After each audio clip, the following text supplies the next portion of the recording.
The Northwestern Tigers got their season going tonight. They made the state finals last year. They hosted Prescott tonight in their home opener. The first Friday night of the season is here, and let's check it out right now. The Tigers won both matchups with Prescott last year. First drive of the game, the Tigers waste no time setting the tone. 4th and goal.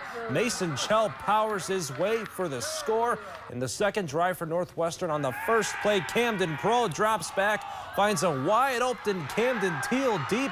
Teal takes it all the way, and just like that, the Tigers strike twice.